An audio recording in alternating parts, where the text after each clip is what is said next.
paso a presentar al doctor Joan Laporte. Muy buenas tardes y bienvenido a su casa. Hola, buenas tardes. Muchas gracias por la invitación. Me llamo Joan Ramón. Joan Ramón. Las mevas disculpas. No, disculpas. No hay problema. Gracias de corazón por el intento también, señoras y señores. Aquí ven al doctor en pantalla grande. Este señor es un auténtico maestro. Institución. Es una institución. Y para nosotros... Ahora lo veremos. Bueno, ahora veremos. No, que ya conocemos su carrera. No se haga ilusiones, por favor. No me sobrevenda. Bueno, es que le tenemos cierto cariño. Desde que ha ido dando palos de realidad por ahí, hemos dicho, este es de los nuestros. Simplemente, nada más. Joan, para calentar un poco... Joan, para calentar un poquito, doctor, para calentar un poquito Joan Ramón. Joan. Sí, perdón. Para calentar un poquito los motores, y usted que perteneció a la Organización Mundial de la Salud, ¿qué le parece este tratado de pandemias? ¿Bien, mal? Empieza por una pregunta corta y sencillísima. Vale, esta es solo para calentar motores. Bueno, el tratado de pandemias, pues la verdad, no me he leído con detalle, por lo menos la última versión que fue aprobada.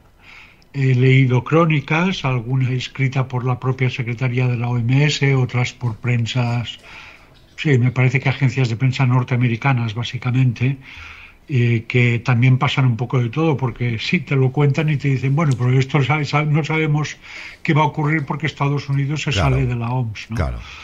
Pero ahora mismo hablar de la OMS me parece que, hablando de la OMS, más importante que el tratado de pandemias, que es importante, es la salida de Estados Unidos. Pues si nos ponemos a especular sobre esto, pues cómo se ha puesto el mundo, ¿no? Claro. No solo Estados Unidos que sale de la OMS, es que es un mundo donde lo que está haciendo Israel en Gaza es contestado por la OMS y por organizaciones internacionales, su Tribunal Internacional de Justicia, y siguen haciendo lo mismo y además siguen anunciando que seguirán haciendo lo mismo. Sí. De modo que es un signo más de un mundo que nos habían presentado después de la caída del muro de Berlín como un mundo global, con un aumento del comercio, los intercambios, etcétera, cuando, bueno, en realidad esto ha sido superado por tendencias políticas que yo, como mínimo, calificaría de nacionalistas, egoístas, lo contrario de internacionalistas y, sobre todo, favorecedoras de la oligarquía, porque lo que están haciendo ahora en la presidencia de Estados Unidos es algo que cada día sale en algún dato en el New York Times que te cuenta cómo las diferencias entre clases se van ensanchando. Cierto. Y la crisis que puede llegar es importante. El tratado de pandemias, de hecho, al menos lo presentan sobre todo como un tratado que debería, como una lección aprendida de la pandemia de COVID, que es algo que a mí me da un poco de risa o, pongamos, ironía, para no pasarlo. Sin duda. Que es que, dado que algunos países no tuvieron acceso a las vacunas a su debido tiempo, pues ahora hacemos un tratado para asegurar equidad universal. ¿Quién se cree esto? Claro. La OMS, de todos modos, yo había leído muchas críticas a textos de proyecto del tratado que decían que esto era aumentar excesivamente el poder de la OMS sobre las soberanías nacionales, etcétera, etcétera. Bueno, la OMS insiste, y he visto el texto literal que hay, porque esto lo han subrayado algunas agencias de noticias que dicen que la OMS no tiene ningún poder ejecutivo, y la misma OMS dice, nosotros no vamos a ordenar nada, solo que pretendemos que haya un acuerdo para que cada país desarrolle sus legislaciones para adaptarse a este marco de colaboración. No le puedo decir más, lo siento. No, bueno, por menos mal. Entonces son recomendaciones, nunca obligaciones. Eso que quede clarísimo. Eso siempre. No, bueno, son recomendaciones, primero, obligaciones no son, porque la OMS no es ejecutiva. Claro. La OMS es una agencia de la ONU y, como todos sabemos, y solo hay que ver lo que ocurre en Gaza otra vez, pues la OMS no es ejecutiva. La OMS puede dar la orden de que cesen los bombardeos, pero no le hacen caso, y esto no es el único país que lo ha hecho, ¿no? Sabemos de muchos. Es de la ONU, perdón. Y con la OMS ocurre algo parecido, pero incluso todavía con menos poder, ¿no? Bueno, en cualquier caso, gracias de nuevo por estar con nosotros. Cristina, vamos a comenzar un poquito a conocer un poquito no sé si decirlo así, la Big Pharma, el negocio. ¿Cómo funciona todo esto, Cristina, Adelante, tienes la palabra. Bueno, ¿cómo funciona todo esto? A ver, yo lo primero que quiero hacer... Anda, que empezamos bien. Sí, sí. Lo primero que yo quiero hacer es darle las gracias a Joan Ramon Laporte, al doctor Joan Ramon Laporte, por el magnífico libro, que es muy, muy valioso, Crónica de una sociedad intoxicada, que lo tengo ahí detrás, me lo leí, porque por la cantidad, por lo que está enseñando a la gente, lo que está abriendo los ojos. Yo fui a la presentación del libro en Valencia en enero y me sorprendió la cantidad de médicos. Bueno, ahí es que era fundamentalmente todo médicos. Sí. Y es que hubo muchos médicos que me dijeron, yo no sabía que todo esto era así. Claro. Yo lo he aprendido ahora que estoy jubilado, ¿vale? Y yo no sabía cuando ejercía como médico todo esto. Si yo me llego a leer este libro antes y llego a saber todo esto de este libro antes, habría hecho las cosas de una manera muy diferente y nunca habría dejado entrar en mi consulta a los visitadores médicos. Eso me dijeron a mí médicos. Y con otros que he ido hablando, de hecho les voy yo diciendo, léete el libro de Joan Ramon Laporte. Claro. Porque en tantas ocasiones me dicen cosas que yo tengo que decir que, aunque yo no soy médico, pero aprendo mucho de ellos. Llevo así desde hace más de 20 años. Claro. Y aprendo cosas que luego veo a otros médicos hacer lo contrario a lo que yo he aprendido, que es lo correcto, y me quedo bastante de piedra. Entonces, una pregunta que me gustaría hacerte, Joan Ramon, es sobre la formación de los médicos. ¿Qué nos puedes decir de la formación? Porque ¿les forman bien en las universidades? ¿Quién les forma? Muy buena pregunta. Procuraré ser breve. Si necesitas algún detalle más, me lo dices. Vale. Porque es que me parece que tienes muchas preguntas y son todas preguntas. Y otra cosa te advierto, yo me enrollo muy fácilmente, es decir, córtame si es nada, tranquilo, ¿no? Tranquilo. Bueno, ¿por qué tienen los médicos esta formación? En el libro intento explicar cómo la industria farmacéutica y en general el mercado de las tecnologías médicas, también la industria de la analítica del laboratorio, de la radiología, etcétera, se ha apropiado en gran parte de la práctica de la medicina, ¿no? Claro, enseñar terapéutica hasta el año 50 del siglo pasado en una facultad de medicina era muy sencillo, porque casi no había ningún fármaco eficaz. De manera que era fácil explicarlo todo. Pero a partir de los años 40, 50 y 60, en los 60 sobre todo, esto explotó. El crecimiento del número de fármacos disponibles en todo el mundo ha sido exponencial. De manera que ahora habrá en el mundo más de 7.000 moléculas que de un modo u otro han sido propuestas como fármacos en medicina y en veterinaria. Sí. Y concretamente en España pues tenemos entre 3.200 y 3.700 principios activos, fármacos diferentes, sí, que están comercializados y que pueden ser prescritos por un médico del Sistema Nacional de Salud. Ahora, una pregunta que yo me hago, y que me hago en el libro y que me he hecho durante muchos años y sobre la que he intentado actuar, es la información sobre 3.000 moléculas o 4.000 moléculas diferentes no cabe en la cabeza de nadie. Yo he estado 45 años trabajando en farmacología y le puedo decir que conozco bien, pues, unas pocas decenas de moléculas, pongamos 30. Sé hablar de unos 200 o 300 fármacos, no sé cuántos, no me he entretenido en contarlo. Sí. Entonces, yo intentaba explicar farmacología clínica.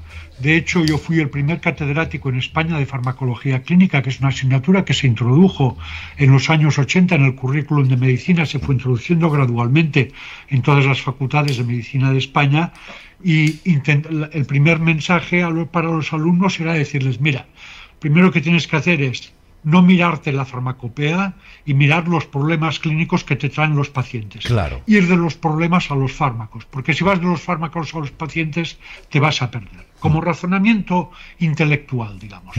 Segundo, elige tus fármacos para tus problemas más frecuentes, los problemas más frecuentes que ves tú en cada paciente.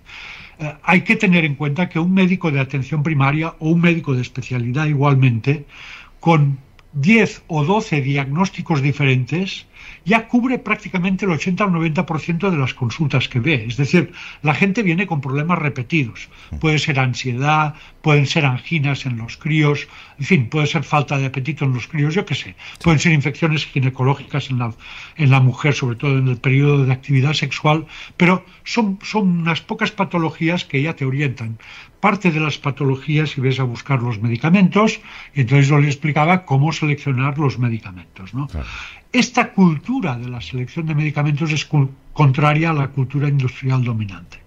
La industria farmacéutica, para resumirlo mucho, primero ha conseguido, sobre todo desde los años 90, modificar las legislaciones de medicamentos en todos los países. Generalmente empezando por Estados Unidos, que es donde hay más liberalidad y más apoyo a la industria y donde están las grandes corporaciones farmacéuticas, sí, y que es el principal mercado farmacéutico mundial.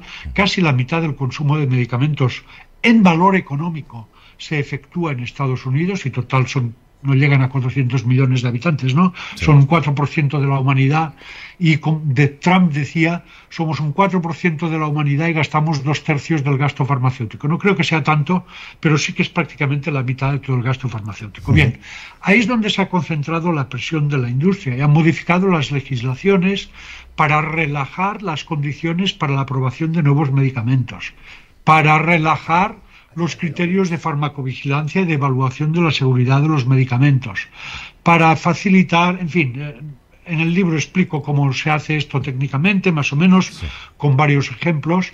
También la industria ha influido sobre los reguladores. Vaya. La industria ha conseguido imponer legislaciones de aprobación rápida de medicamentos que teóricamente sirven para cosas para las que no teníamos tratamiento, que lo que ha hecho es que la FDA, que es la agencia reguladora en Estados Unidos, o la propia Agencia Europea de Medicamentos, están financiadas en más de un 80% por dinero de la industria. Es decir, el regulador se ha convertido en un cautivo del regulado, ¿eh?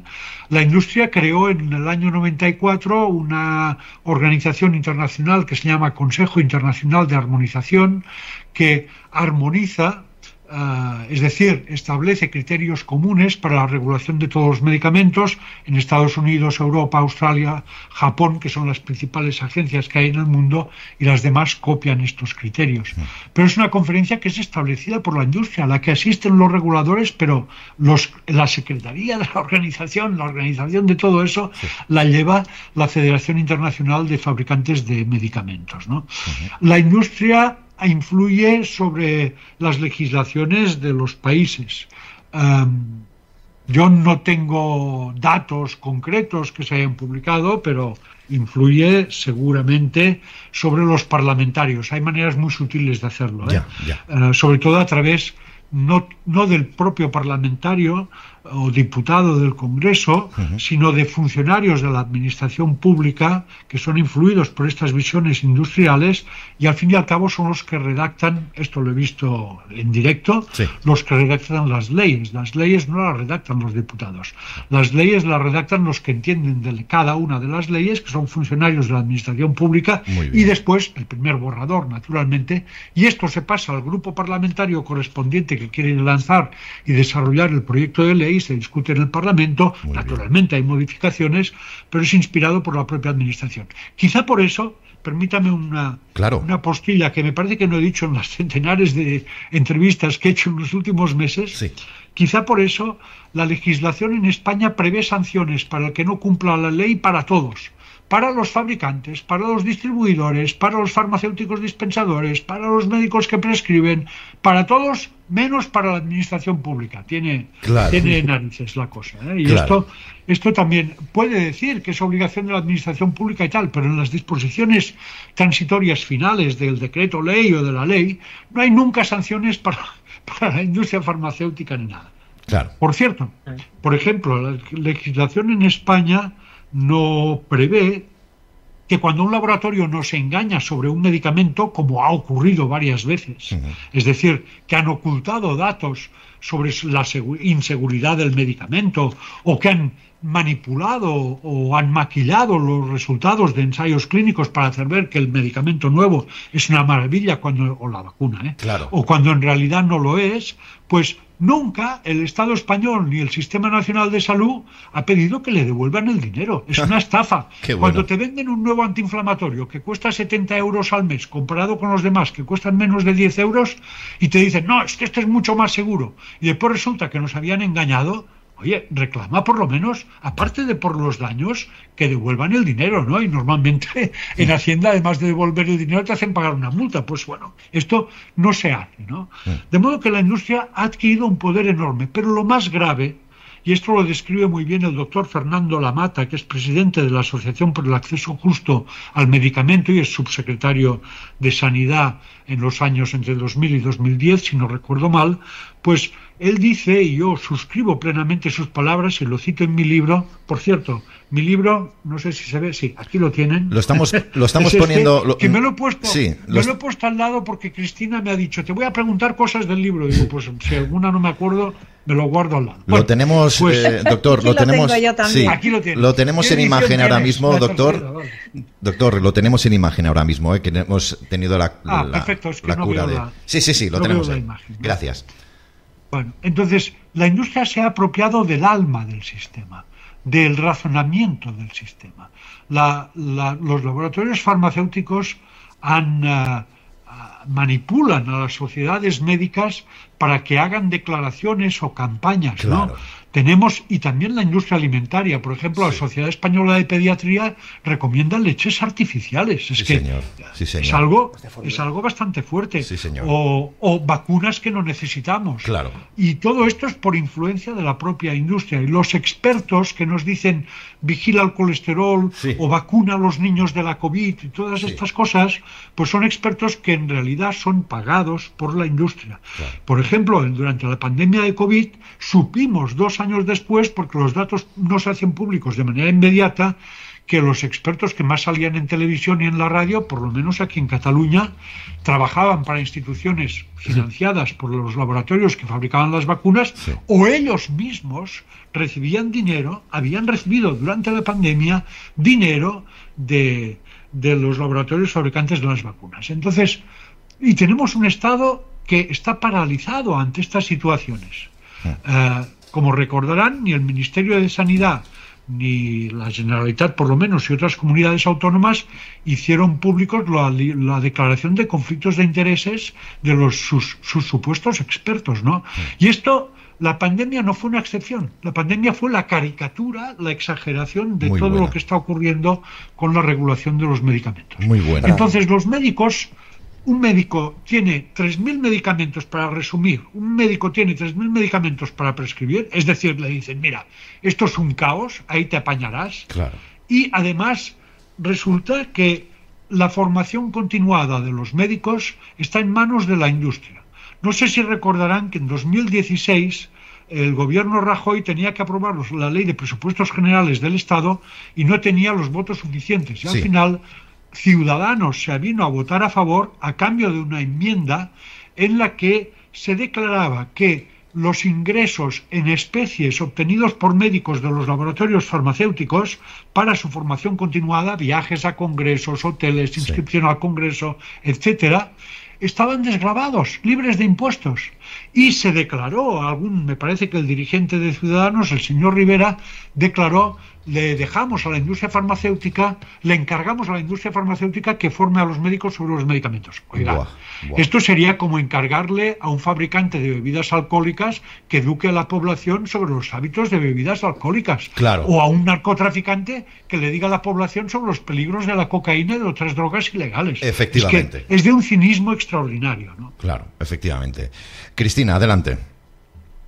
Exacto. Bueno, es que has contestado varias preguntas porque justo... Mejor, porque nos hemos gastado Fenomenal.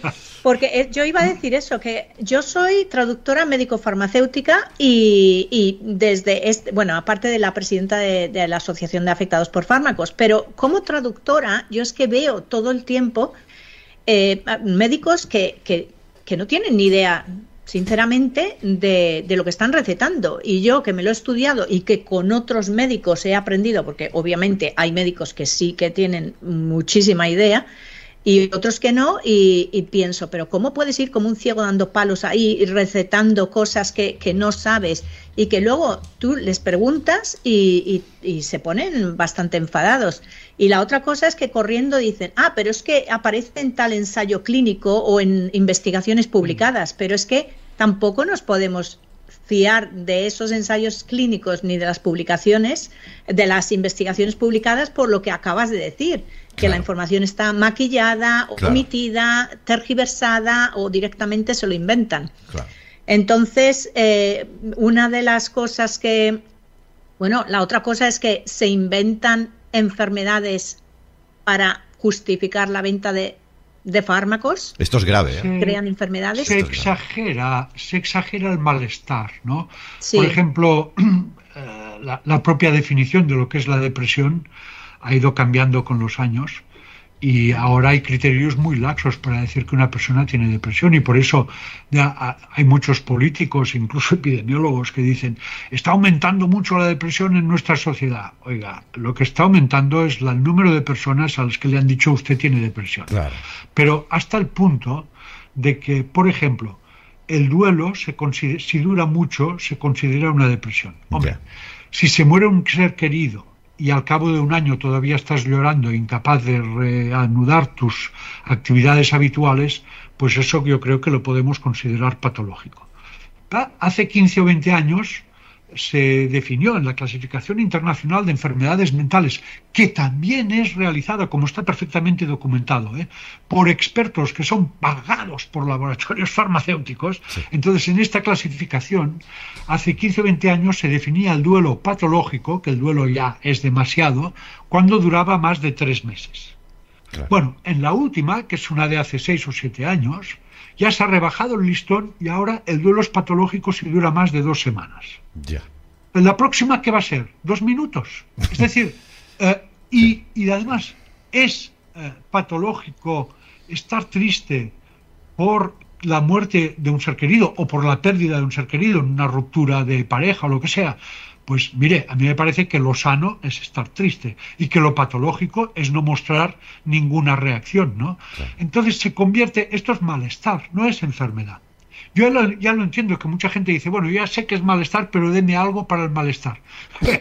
Pues mire, para el malestar lo que hay que hacer es comerlo, digerirlo, compartirlo, socializarlo, lo que cada uno pueda, es decir, yo quiero ir un poco más allá de lo de los medicamentos. Estamos en una sociedad en donde se nos propone que la solución a todos nuestros problemas va a ser tecnológica, la solución al cambio climático, la solución a la pandemia era solo la vacuna, etcétera. Y no, hay muchas otras cosas que son buenas. No sé, por ejemplo, durante la pandemia, el que era responsable de las residencias en Murcia hizo una cosa que no se hizo en ninguna otra comunidad autónoma y después en Murcia la mortalidad fue la más baja de España, que yo sepa, en residencias, que era simplemente abran las ventanas y ventilen.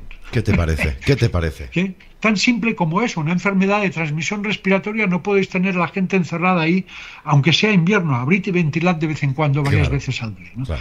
Entonces, y esto y tantas otras cosas, o incluso si hay que morir, pues dejar morir acompañado de los familiares, como todos sabemos, cosas de las que se ha hablado mucho. Entonces, esta sociedad que confía demasiado en la tecnología, para cualquier cosa tengo esto, tengo lo otro, ¿no?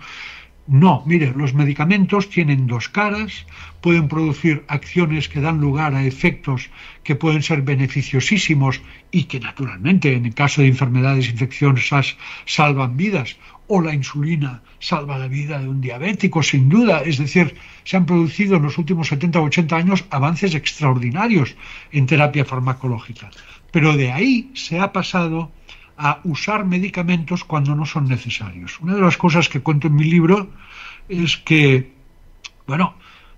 los medicamentos causan, por ejemplo, en España, por lo menos, calculo unas 18.000 muertes por efectos adversos solo en personas que están en hospitales. Hay que añadir las muertes ocurridas causadas por medicamentos fuera del hospital. Hay que añadir a eso toda la enfermedad, la incapacidad producida por medicamentos que, aunque no maten, pues algunos pueden producir cáncer, por ejemplo, como cuento en el libro, y calculo que en España se han causado miles de casos de cáncer por medicamentos, sobre todo para mujeres durante la menopausia, ¿no? Claro. Se ha convertido la menopausia en una enfermedad, Cristina, que decías, se convierte en enfermedad. No, La menopausia, que es una etapa de la vida, se convierte en una enfermedad. Claro que la menopausia puede tener algunos síntomas, pero la menopausia no es una enfermedad. Se pueden tratar estos síntomas, los tratamientos no son muy efectivos, pero algo tenemos. Pero la menopausia no es una enfermedad. Y recordemos, profesor, que es un tratamiento de sustitución hormonal, sintético. Sí, es eso lo que provoca el cáncer, ¿verdad? Para que la gente Sí, bueno, también me parece, en el libro, sí, ahora que lo recuerdo, cito otros medicamentos que salieron al mercado, fueron muy populares, por ejemplo, uno que se llamaba calcitonina, que tuvo mucha popularidad, sobre todo hasta el año 2004-2005, en que finalmente fue retirado del mercado. Pero este, que lo fabricaba, por ejemplo, la compañía Sandoz, que después se ha convertido en Novartis, pues la propia compañía farmacéutica ya había advertido a las autoridades sanitarias que en sus ensayos clínicos, no sabían por qué, habían visto que las mujeres que tomaban este medicamento comparadas con las que tomaban placebo, a la larga habían desarrollado más cánceres de varios tipos. También se había dado calcitonina a hombres para una enfermedad más rara, que es la enfermedad de Paget, que es una enfermedad de los huesos. Este es un medicamento que actúa sobre los huesos, y se había visto lo mismo en hombres. Y no se tomó una solución de retirada de este medicamento hasta pasados más de 23 o 24 años. Y una cosa, la calcitonina no tenía ninguna eficacia para evitar las fracturas óseas en mujeres que tenían menopausia. Esta era la cuestión, es decir, no tenía eficacia. Lo único que hacía era mejorarte la radiografía, y lo que llaman la densidad mineral ósea, pero no prevenía las fracturas. Y esto ocurre con tantos y tantos medicamentos. Se lanzan al mercado medicamentos para la diabetes porque reducen el azúcar en sangre, pero no se ha comprobado que estos medicamentos alarguen la supervivencia de la persona con diabetes o eviten que la persona con diabetes tenga problemas oculares, problemas renales, que son los más frecuentes, o problemas cardiocirculatorios. Esta es la cuestión y esta es la situación en la que nos encontramos. De hecho, medicamentos para efectos cosméticos, ¿no? De hecho, usted habla de la paradoja precisamente de los fármacos contra la osteoporosis que son más vendidos aquí en España, teniendo la cantidad de radiación solar como tenemos con respecto a esa diferencia de unos 10 años con países nórdicos o del norte de Europa. Sí. De eso... Si alguno de los proponentes de estos medicamentos, que en España los hay alguna asociación de estas que son mercenarios de las compañías farmacéuticas, de hecho, por ejemplo, no sé, me parece que hay una que se llama Asociación para el Estudio de la Menopausia, no sé, cosas de este tipo. Sí. En fin, pues si me oyen dirán, no, es que la menopausia es una enfermedad definida por la OMS. Pues mire, yo fui director de un centro colaborador de la Organización Mundial de la Salud durante más de 25 años, me parece. Y había otro centro en Europa y de vez en cuando había reuniones de los centros colaboradores. Y había uno que no apareció nunca en una reunión, que era el Centro de la Osteoporosis. Ajá. Este centro era un centro dirigido por una persona que es famoso en Francia, está en Bélgica el centro, pero es famoso en Francia, en el área francófona, por haberse enriquecido muchísimo con dinero de los fabricantes de los medicamentos para la osteoporosis. Y este centro definió los criterios de esto, vamos a llamarle osteoporosis cuando se cumplen estos criterios diagnósticos. Esto se lo inventaron un grupo de amigos, no fue un comité de expertos oficial de la Organización Mundial de la Salud. Le pusieron el sello de la Organización Mundial de la Salud y lo difundieron así. En varias reuniones pedí que la OMS retirara esto de Internet. Ya. Y siempre, y al final, después de muchas comedias, lo pasaron un email que pasaba de un responsable de la OMS a otro, y al cabo de un año y medio volvió al mismo sitio, diciendo, no, esto no es de mi incumbencia, el responsable de centros colaboradores, el responsable de enfermedades crónicas no transmisibles, el responsable de medicamentos, tal, todos iban diciendo que esto no era cosa suya y volvió allí a mí, que era el que lo había hecho circular por la OMS. Es decir que incluso la Organización Mundial de la Salud ha permitido esta invención de enfermedades, ¿no? Es una presión muy fuerte. Por ejemplo, la hipertensión arterial. Bueno, hay muchos médicos que creen que cuando la presión arterial diastólica, que es la baja, es de más de 90, hay que tratar inmediatamente. Claro. Bueno, en personas mayores no, porque es que si les rebajas la presión arterial pueden tener esto que llamamos la hipotensión ortostática, un vaído, te puedes caer y a partir de ahí vienen las fracturas, etcétera, etcétera, ¿no? Es decir que hay dos por lo menos en la cuestión de la prescripción de medicamentos, hay dos aspectos. Uno, medicamentos que no eran necesarios, y dos, que eso también es muy importante y pasa muy desapercibido, dosis demasiado altas, innecesariamente altas. Uno de los casos más conocidos en España es el del ibuprofeno. Claro. Cuando ustedes tienen un dolor, alguno de ustedes habrá tomado una pastilla o un comprimido o una grajea de ibuprofeno. Y hay dos ibuprofenos. El que ahora es solo es obligatorio a la receta médica, son 600 miligramos, y otro que se compra libremente en la farmacia de 400 miligramos. Bueno, yo trabajo para la Agencia Francesa del Medicamento y viajo con frecuencia a Francia, y de vez en cuando voy a comprar ibuprofeno en Francia, porque en Francia la dosis alta son 400 y la baja son 200. Con 200 se te pasa el dolor igual que con 400, pero los efectos adversos, la incidencia de efectos adversos es mucho menor. El ibuprofeno puede causar úlcera gastroduodenal, puede causar hemorragia gastrointestinal y puede producir problemas cardiovasculares graves como el infarto de miocardio, por ejemplo, arritmias ventriculares graves, etcétera, o insuficiencia cardíaca. A dosis de 200 estos riesgos prácticamente desaparecen. Pues en España no existe el ibuprofeno 200. ¿Por presión de quién? Es decir, que la dosis también es importante. Bueno, el ejemplo del ibuprofeno es quizá el más conocido, pero hay muchísimos de este tipo. Increíble. Exacto. Increíble, sí. Cristina, que fíjate el detalle de que en España no exista el de 200 miligramos. Es que uno tiene que enterarse de cosas. Sí, exactamente, porque hay un motivo para todo esto. Y una de las cosas más sorprendentes es el tema del colesterol, de las estatinas, que bueno, es increíble la cantidad. Yo realmente a veces acabo discutiendo porque los médicos hasta llegan a coaccionar, ciertos médicos, obviamente no todos, llegan a prácticamente coaccionar al paciente para que se tome, para que baje el LDL. Sí. Y dicen, es que lo tiene que bajar.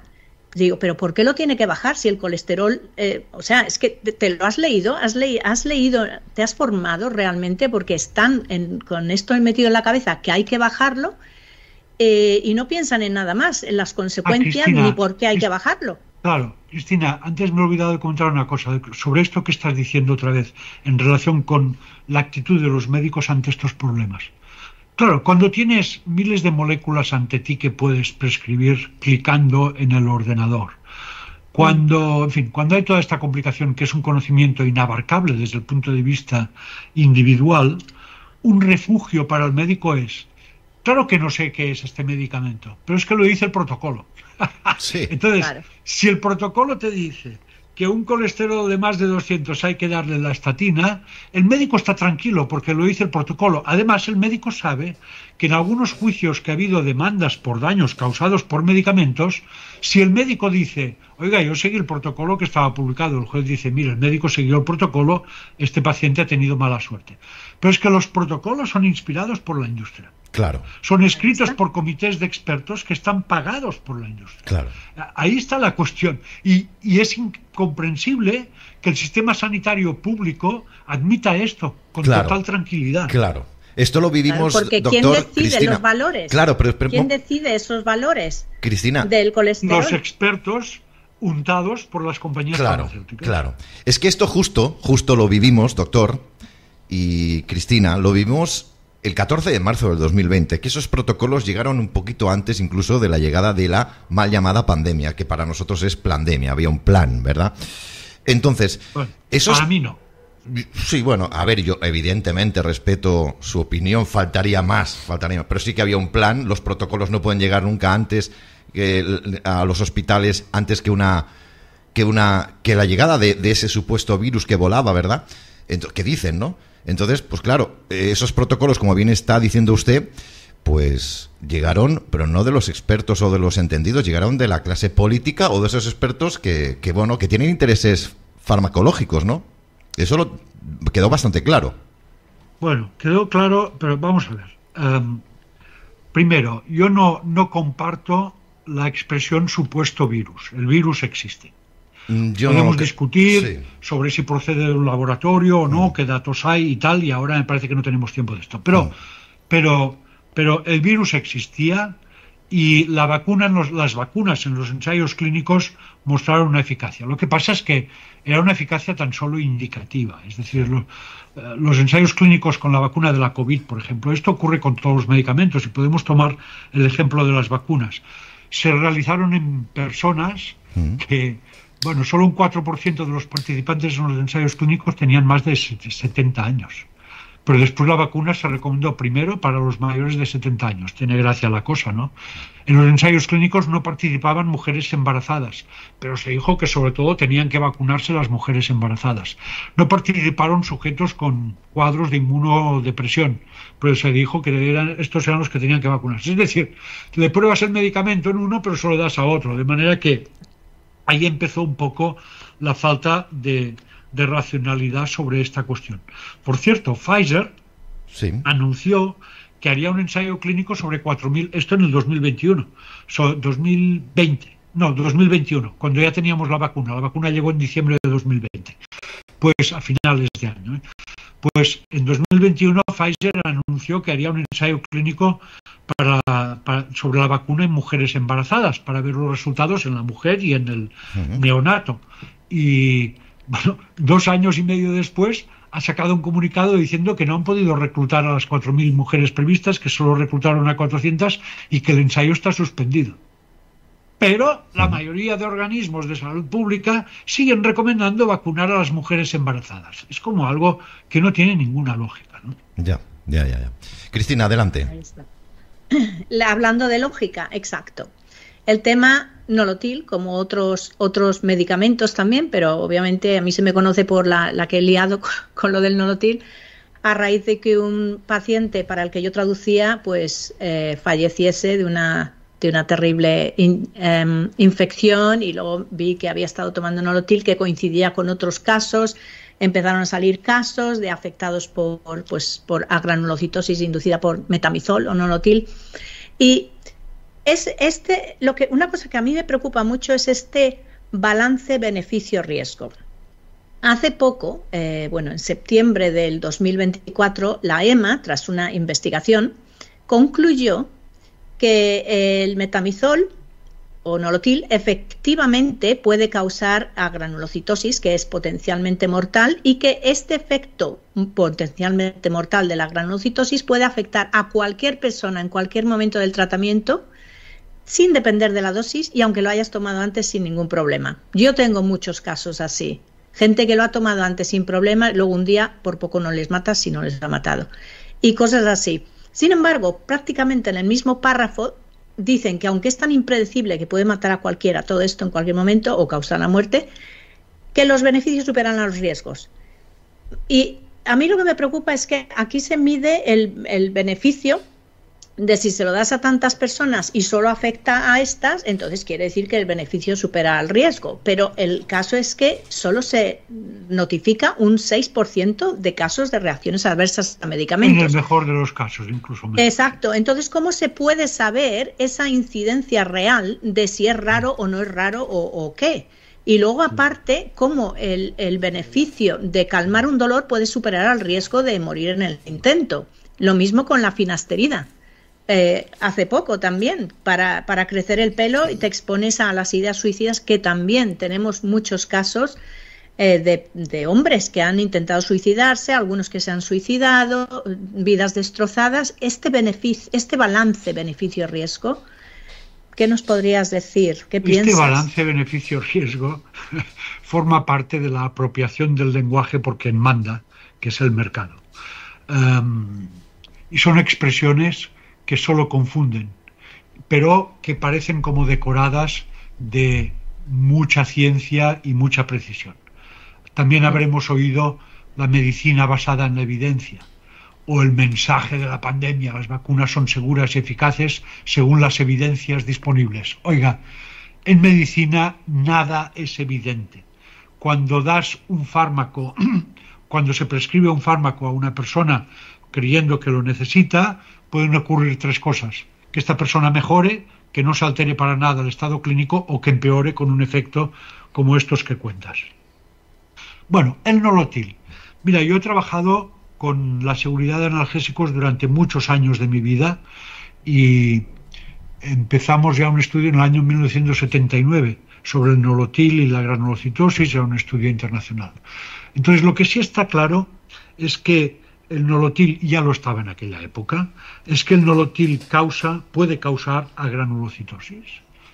Pero aquí el problema, y que no es un tema sobre la cuestión de balance beneficio-riesgo. Esto ya de entrada dejemos esto del beneficio-riesgo porque me parece una expresión que no quiere decir nada. Es de, como dices tú, riesgo de morirme por efecto del medicamento total para que se me pase un dolor. Tiene que ser un dolor muy insoportable, ¿no? Claro. para que asumas, oiga, y hay gente que lo tiene, deme algo aunque me pueda matar porque no soporto más este estado, ¿vale? Pero el nolotil no se usa para estos estados, ¿no? Eso está claro. Entonces, es un ejemplo más y la fenasterida y la calvicie también es otro efecto más, y además muy extremo, de cómo corremos unos riesgos innecesarios de los que no nos advierten de manera suficientemente clara para problemas que a menudo no son problemas, ¿no? Bueno, yo conocía personas, una muy próxima, que a partir de cierta edad se levantaba y decía que estaba como muy rígido y se tomaba un nolotil de 2 gramos bebido, de estos inyectables bebidos, y decía, me va estupendamente. Y se pasó 10 años tomando el nolotil así hasta que se murió de otra cosa. Entonces, y no estoy diciendo que el nolotil no produzca esto que dices, causa granulocitosis, causa otros problemas. Pero bueno, para resumir, yo publiqué los primeros estudios para ver la incidencia, cuántos casos reales hay de eso, del nolotil, pero también de otros analgésicos, porque aquí el problema es, si alguien tiene un dolor porque se ha dado un golpe, porque se ha quemado, por cualquier cosa de estas que son comunes, ¿qué es más seguro? ¿Tomar nolotil, tomar paracetamol, tomar aspirina o tomar un derivado del opio? Son básicamente los 4 tipos de analgésicos de los que disponemos. Y cada uno tiene un problema. Ahora bien, este problema de la granulocitosis por nolotil, la incidencia de esta enfermedad por todas las causas en España es de entre 3 y 5 personas por millón de habitantes y año. Poquito. La aspirina, por ejemplo, puede causar hemorragia gastrointestinal. Y la aspirina y los antiinflamatorios, como el ibuprofeno también, la aspirina es el primer antiinflamatorio, el ibuprofeno formaría parte de esto, pues son responsables de un porcentaje, de un 20-25% de las hemorragias intestinales que tenemos en el país. Pues que la hemorragia no hay 5 casos por millón, o 3 por millón, hay entre 400 y 500.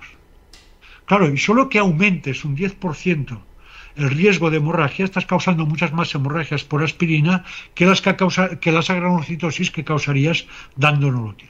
Bueno, aquí hay un problema epidemiológico. Entonces, en resumen, el paracetamol tiene problemas con el riñón y con el hígado si se da dosis alta.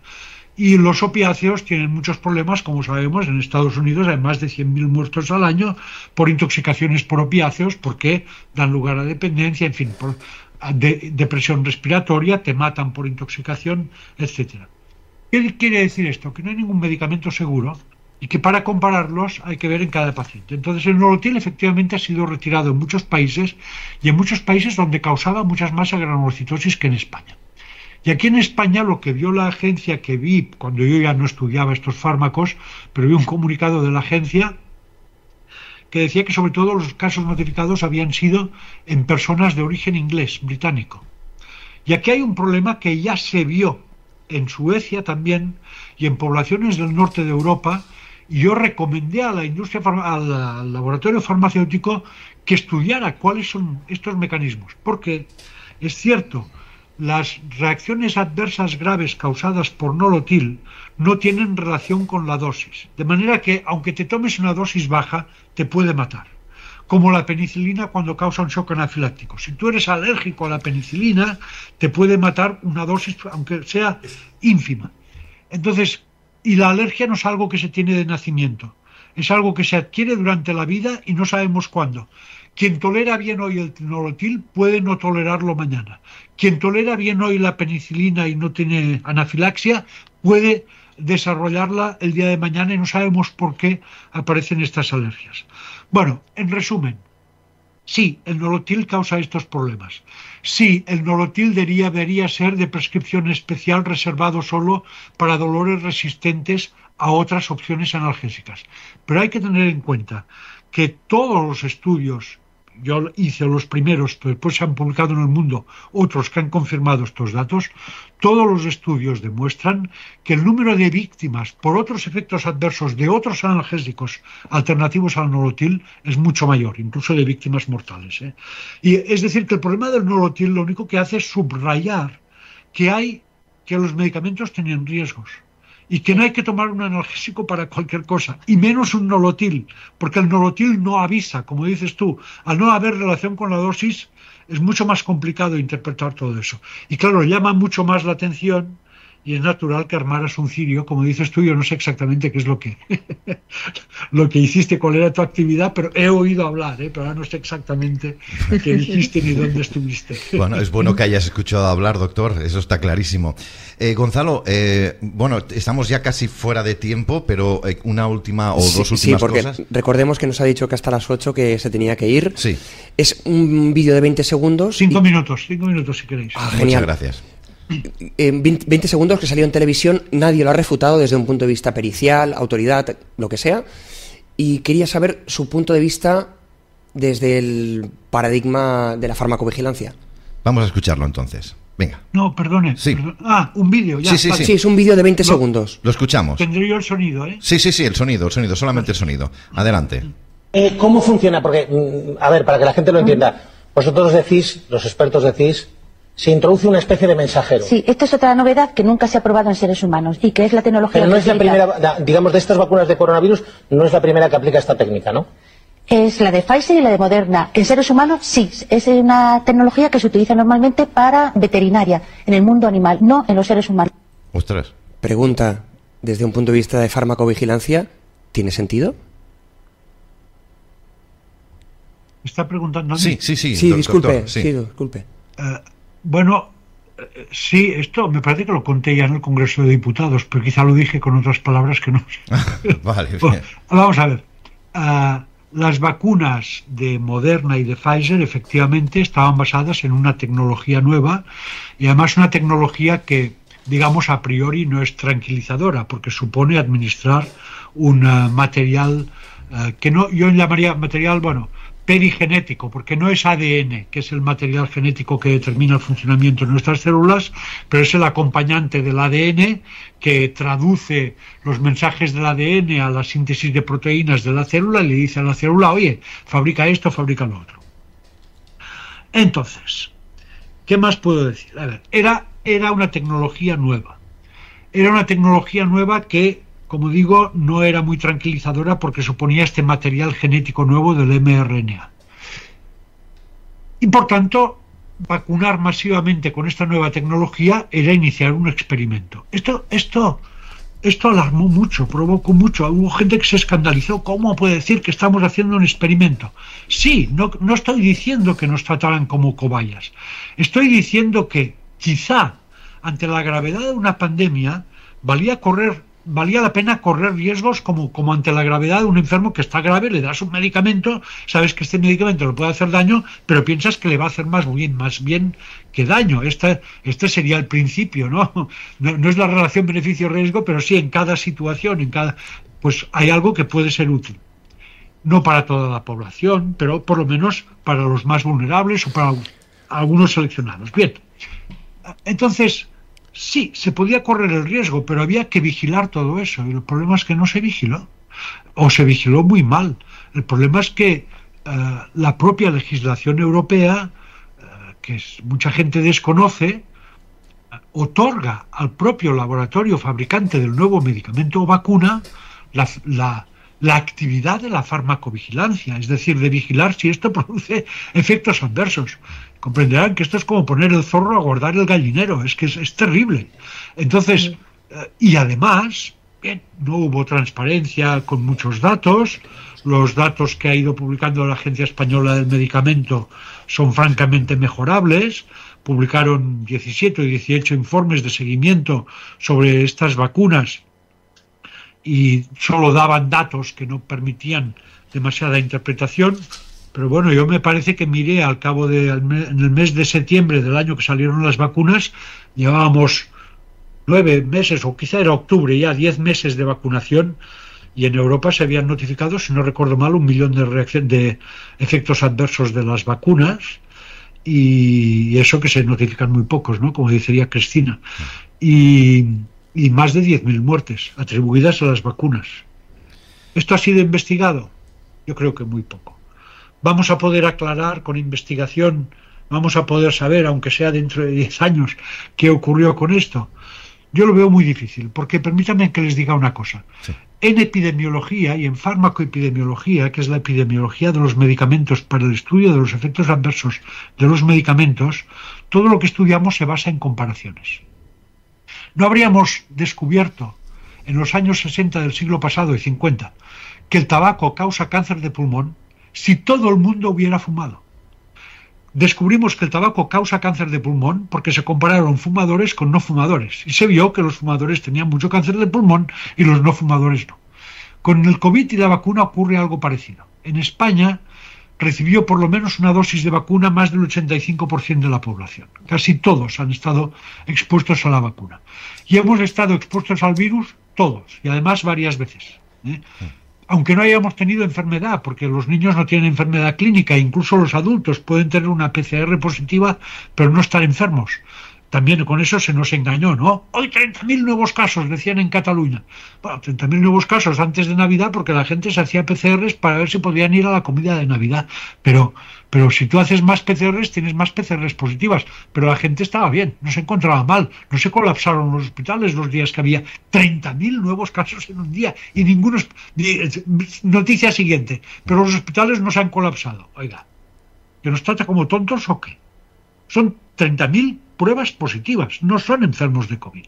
Bueno, total, en el COVID todos hemos estado expuestos al virus y a la vacuna, de manera que lo que pueda ocurrir desde ahora, como efectos raros, enfermedades nuevas o lo que fuera, pues es muy difícil, será muy difícil saber si es atribuible al virus o a las vacunas. Bien, pues son las 8 de la tarde, 1 hora menos en la Comunidad Canaria. La verdad que la expectación es máxima porque evidentemente tenemos una audiencia que tiene diferentes opiniones y nosotros, yo por lo menos creo como responsable de este programa, que es interesante escuchar otra opinión de expertos, de personas que han estado toda la vida trabajando para conocer lo que conoce el doctor, que hoy nos acompaña, Joan Ramon Laporte, y que evidentemente... difiero de muchas cosas que él ha comentado, pero es una opinión. Aquí estamos poniendo encima de la mesa opiniones, doctor en investigaciones, y luego pues los últimos en sacar conclusiones son evidentemente nuestros espectadores. A mí lo que me falla mucho, doctor, es que no se secuenció ni total ni parcialmente, y así lo dijo el Ministerio de Sanidad español a instancia de la Asociación Liberum, este SARS-CoV-2, ese virus que decían que volaban. Entonces, claro, por eso le comento... No está demostrada su patologización. Exacto. Entonces, la capacidad patológica que pueda desencadenar síntomas o enfermedades. Claro. Hombre, sí que está demostrada. A ver, el virus según informes del FBI y el último de la CIA también, es un virus que se originó en una investigación... de lo que llaman ganancia de potencial del virus o algo así, que es para hacer un coronavirus que fuera más contagioso y que causara enfermedad más grave. Es curioso, esto naturalmente son proyectos que yo imagino que son de guerra biológica. Esta investigación la llevaba a cabo una empresa que, si no recuerdo mal, se llamaba Eco Alliance o algo así, y era un proyecto, no se lo pierda, conjunto chino-norteamericano. Trump puede ir diciendo el virus chino, pero el virus chino era un virus de un proyecto de investigación norteamericana que se hacía en Wuhan. Y en Wuhan, sí. Entonces, el virus existe. Yo tenía entendido, aunque yo no la he visto y por tanto no puedo denegar lo que ha dicho su compañero, pero tenía entendido que la secuencia del virus sí que ha sido caracterizada. Claro que lo ha sido. En lo que se ha dicho, quizá, es que fue un triunfo de la ciencia caracterizarla en 2 o 3 días y ya se mandó un email o no sé qué por internet la información a los que tenían. Bueno, parece que hay gente que ya sabía más cosas. Por ejemplo, la empresa Moderna es una empresa que no sé si ustedes saben que fue creada por una institución que se llama ARPA. ARPA son las siglas de una agencia del propio Departamento de Defensa de Estados Unidos, es decir, del Ejército, que para la investigación militar, ¿no? Y Moderna probablemente tenía conocimiento de secuencias de virus susceptibles de ser usados para guerras biológicas o para lo que ustedes quieran. Esto no nos lo han contado, ni creo que nos lo vayan a contar. Evidentemente. Muchas cosas van a quedar en el olvido. Han pasado ya muchos años desde el 2020 y han pasado muchas cosas antes incluso del 2020 de los propios fármacos que están generando problemas muy graves, adversos, y parece ser que la farmacovigilancia o aquellos que deben estar más encima de estos fármacos no les importa, porque lo único que les importa es su bolsillo y todo eso. Son los lobos cuidando de las gallinas. Bueno, al final la conclusión es esta, cómo funciona el propio sistema y que no sigue sus propias reglas. Los zorros, no hable mal del lobo. No, el lobo pobre, sí, es verdad, tienes razón. Que se politiza la cosa. Tienes toda la razón, porque además tengo yo una lobita de animal de compañía y es un sol. Sí, que es verdad, tienes razón, doctor. Tiene razón. Doctor, brevemente, para terminar, Cristina... Pero es que me queda muy poco tiempo, ¿eh? Sí, brevemente. Dígame. ¿Existen los visitadores? Porque algunos lo han negado. Visitadores que van y promocioname este medicamento. ¿Esto es real o es ficticio? Simplemente. Algunos lo han negado, pero no, es una realidad. Es una realidad como la copa de un pino, vaya. Le puedo decir más. Los varios estudios realizados en España, que los cito en mi libro, cuentan que la gran mayoría, me parece que es más del 80% de los médicos, reciben a visitadores médicos y reciben una media una media de 3 visitadores por semana. Qué bien. Bueno, esto está así, pero bueno, ¿cómo es posible que los dirigentes y gerentes y gestores del Sistema Nacional de Salud permitan que los visitadores médicos se paseen por los centros de salud y visiten a los médicos? Esto no se permite en ninguna empresa privada. Ninguna empresa privada permitiría que la gente del departamento de compra de materias primas, imagínese una fábrica de refrescos, pues imagínese que el responsable de comprar el carbónico, el agua, el azúcar, el colorante y todo eso, recibe regalos de los suministradores. Lo echan, pero ipso flauto, vaya. Y resulta que aquí se permite y es normal que exista la visita de los representantes comerciales a médicos que en realidad trabajan para el Sistema Nacional de Salud. Mire, es que me tengo que... el mercado de medicamentos es un mercado muy vulnerable, porque en un mercado siempre hay un vendedor y un comprador. El vendedor procura vender cuanto más mejor y al precio más alto posible. El comprador procura comprar lo que necesite de buena calidad y al precio más bajo posible. En el caso de los medicamentos, el vendedor lo conocemos todos, son las compañías farmacéuticas. El comprador es un mal rollo, el comprador son 3. Uno decide el consumo, pero ni pagará ni consumirá, es el médico. Otro no decide el consumo, no paga o paga muy poco y consumirá. Y otro, que somos todos los ciudadanos a través de nuestros impuestos, ni decidimos ni consumimos, pero pagamos. Claro, cuando el que decide ni consume ni paga, su sensibilidad a los problemas de aquello que está comprando, que está adquiriendo, es cero. Y por eso se concentra tanta influencia comercial. Piense que yo calculé en el 2011, después nos han hecho públicos los datos por parte de Farmaindustria, pero en el 2011 la industria farmacéutica, y supongo que esto seguirá igual, gastó más de 4.000 millones de euros, que es una cantidad muy en promoción de medicamentos a los médicos. ¿Sabe cuántos costaron todos los anuncios de todas las cadenas de televisión en España? Pues 3.000 y pico millones de euros. Muy bien. Es decir, es natural que los médicos estén abducidos y es natural incluso que ni se den cuenta de que están abducidos. Exacto. Tan bien que se hace esta publicidad. Efectivamente, eso es cierto. Le liberamos ya, Cristina, al doctor. Gracias por haber estado con nosotros. Ha sido un placer. Opiniones diferentes, pero lo bonito es poder estar en un mismo lugar y poder conversar, evidentemente. Le felicito. Gracias por el esfuerzo que ha hecho de estar con nosotros descargándose hoy la aplicación, doctor. De todo corazón, se lo digo. Gracias a ustedes. Ha sido un placer. Gracias. Muchas gracias. Gracias, Muchas gracias. Gracias. Seguimos en contacto. Adiós.